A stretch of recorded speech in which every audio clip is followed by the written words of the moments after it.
Hi, my presentation is going to be on the Boer War. I'm kind of going to explore who the major players are. I think I'm going to take this, the direction I'm going to take this is, it kind of feels like this was kind of like the first modern war, kind of prelude into World War One, where you have many different factions, alliances, and countries around the world who are going to compete for resources. What it comes down to, in my opinion, trade routes, which equals product. What do you call that? Domestic growth within the country and out of the country. Europe at this point is kind of well established, and now they're looking outward. They're looking obviously out to the Americas, Africas, and particularly during the 17th century, we're kind of giving a focus on the West Indies and developing that trade route from Europe all the way down to the coast of South Africa, all the way to Asia and the Middle East. Yes, mostly Asia. So I'm going to explore those kind of themes where, again, this is a kind of Europe feels they are the major players in the playground, so to speak, and they are reaching outward. So I'm going to start with the major players again. It's going to be the Dutch, the Africans themselves that they actually colonize, who get the brunt of kind of the raw deal. You have later on, you have England, you have the French, the Germans, and the kind of correlating theme to this is World War One. Like, these people, these major players, are going to be it's all going to come to a head World War One, and this is kind of a prelude to that, where you have these people trying to get rich off resources. So I'm going to start my first slide. So let's start with the Dutch. In the 17th century, the Dutch East India Company.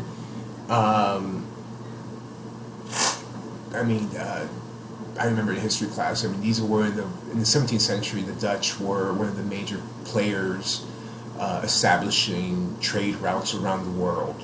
Literally, I believe it was called the VOC. We know it as the Dutch East India Company. They established a colony out for all intents and purposes at Cape Colony. And this kind of established the Dutch themselves integrating in South Africa. I think the one thing to know about this that was very important to the Boer Wars, Part 1 and Part 2, is a system that they created.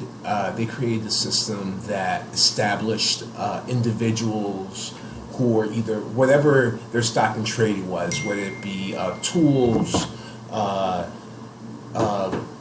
gold. Well, gold's a little bit much later, but as far as traded commodities, they would establish a lot of these farmers, and there was this independent culture. It was like a colony within a colony, where yes, they were from the Dutch, but they had this independent streak that was worth noting. The system in play at Cape Colony was the sense of independence within Cape Colony, and that's very important to establish, because that's going to kind of play its role in the future when the English finally arrive and establish themselves as the major players. But the Dutch were there first, establishing those relationships in Africa. So here's where it gets interesting. The end of the Napoleonic Wars take place, where this establishes England's role on taking over the Dutch established colonies. For obvious reasons, they're established. They're going to open up trade routes that England would not control. As a reaction to that, we're talking about the 17th century and the Napoleonic Wars. You have this time frame where the Dutch has already established these relations, but as a reaction to it, they venture off inland from Cape Colony right here. They're going to venture off north, and this is later on, but it's called the Great Trek, and this is just like I said. It's just they do not want to be subjugated by England. They want to establish their own independence, like I just kind of mentioned. They want to break free from the yoke of England. So let's just go inland. Unfortunately, there was some established, say countries, but nations actually were well established inland, and this trek northward of the Dutch Boers clash against the Zulus, very proud nation, and this accumulated into the Battle of the Great River, and very bloody, messy war. And unfortunately, Zulus had some success, but each battle that culminated into the Battle of Great River ultimately saw the Boers, killing off the rule of, got his name, this picture is there, it's Dunji, I think his name is, from the Zulus, Dinjan of the Zulus, end up losing his power in the Battle of the Blood River. The Boers, as a result of this major victory, they establish two sections inward, and I'll show you the slide of that. Next slide. They establish the Orange Free State and Transvaal. And unfortunately, this obviously subjugated the natural indigenous peoples. Very bloody war, as you can see depicted here. Both sides lost a lot, but unfortunately, it was, well, not say unfortunately, but that's what happened. Is the Dutch Boers ended up establishing these two free sections, independent sections of northern. I would say northern Africa, north of Cape Colony. So after the Great Trek up north,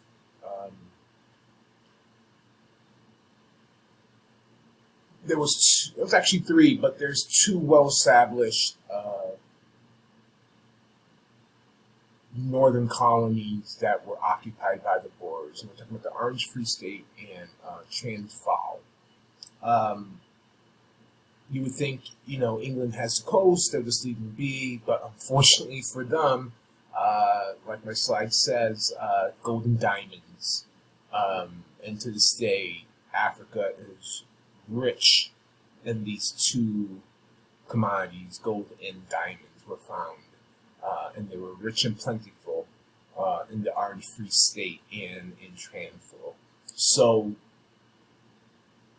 England started kind of knocking on that door.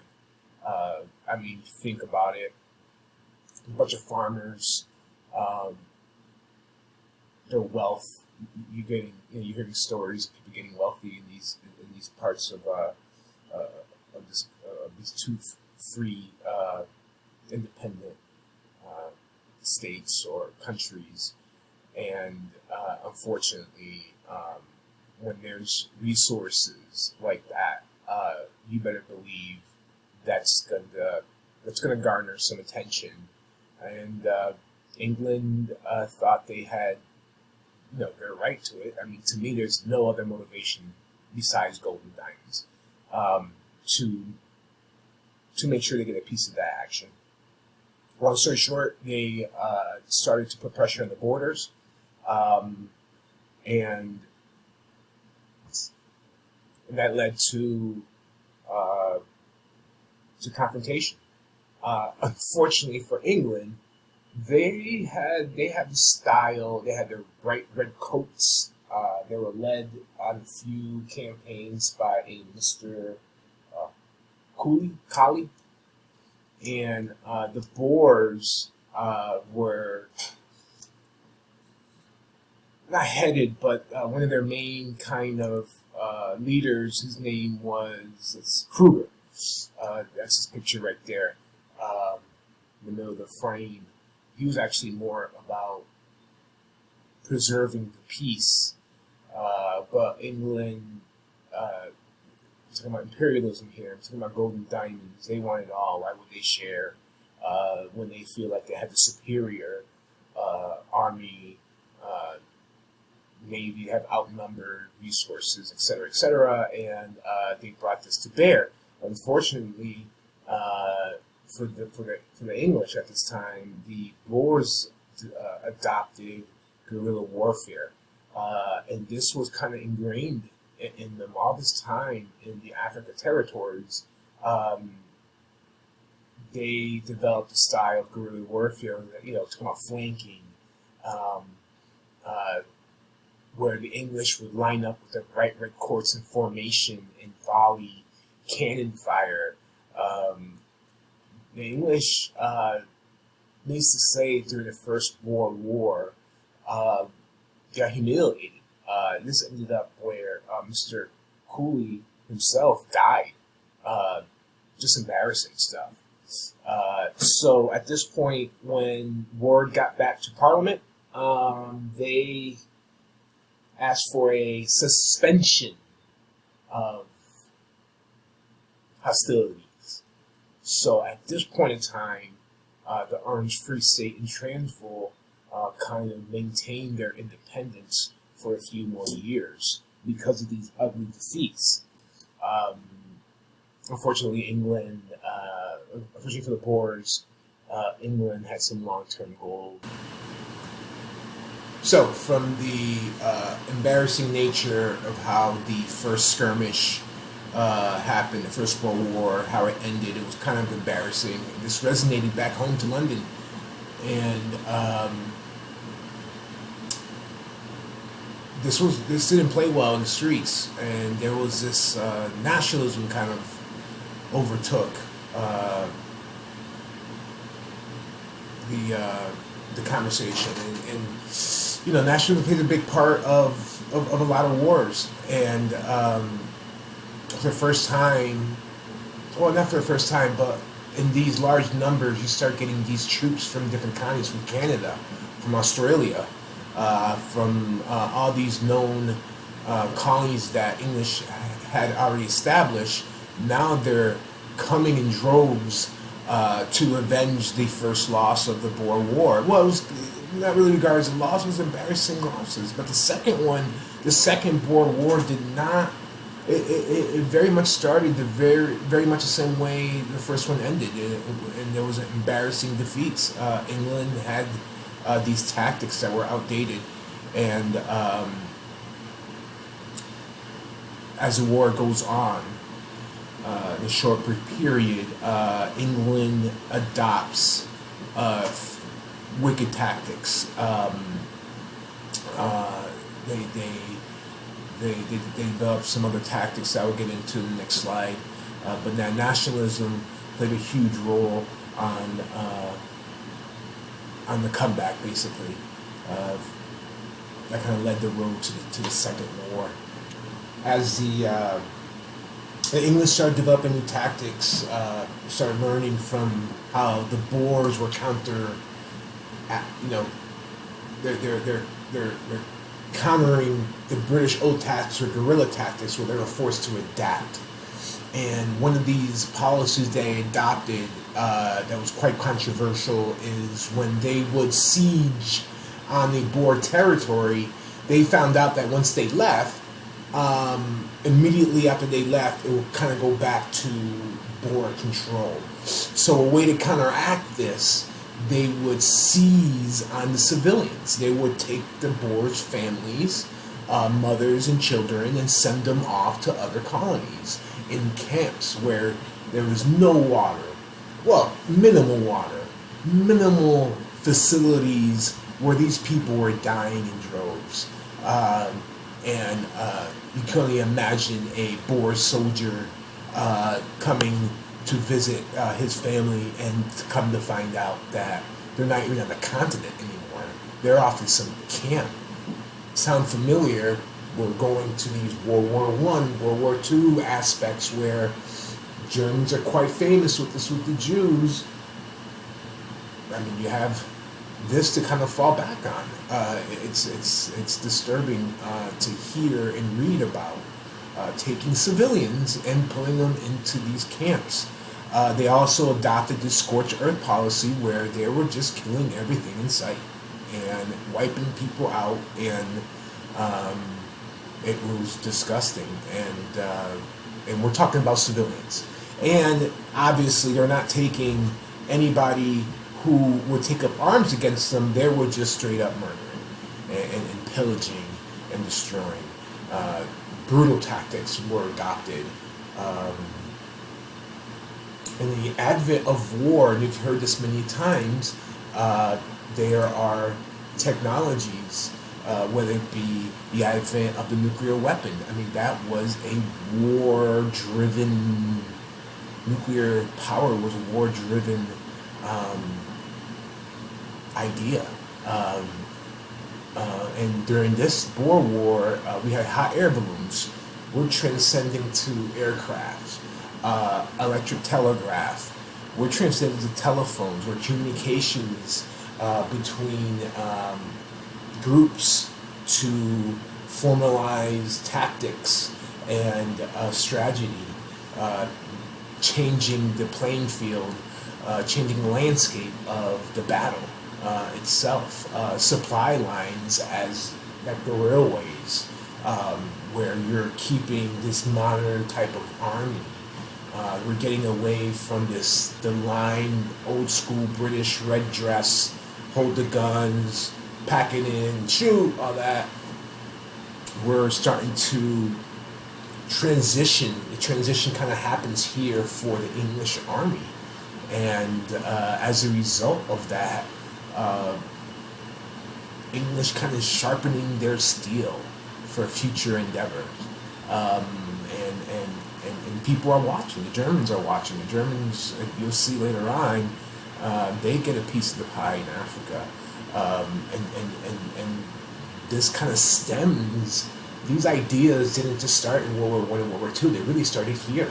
The more and more you get, there were just more, what's the word I'm looking for? They're more of the, not archaic, but fundamental, and then like World War I, World War II put this in another level, but the ideas are really coming from this war and the battles that these two wage.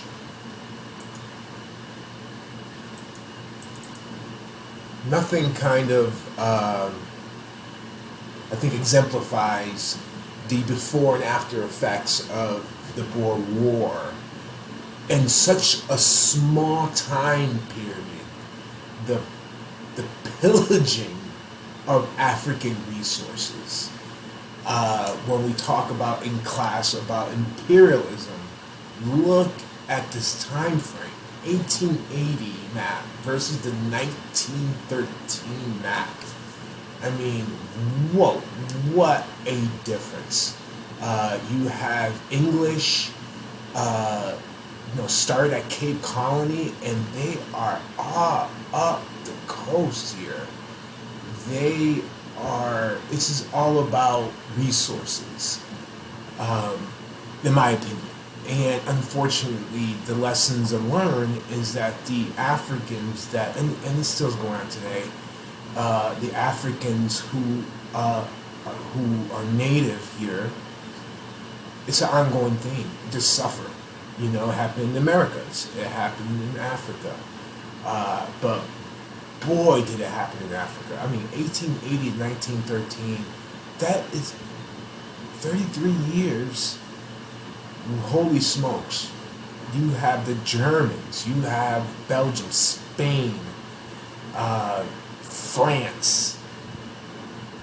Ironically, these other players are who are going to fight in World War One, and it's all about resources. I think originally, where you have again Europe thinking outward, and it all comes to a head there. But you know, poor Africa. When you look at this map, it's heartbreaking to see. Can you imagine how many people suffered during this time period of subjugation between these countries, who are just, you know, just carving themselves out pieces, swaths of the land, and calling it their own, and incorporating, um, incorporating the locals, integrating them into their culture, um, and we all know how that goes. Where everything you see blue right here is French.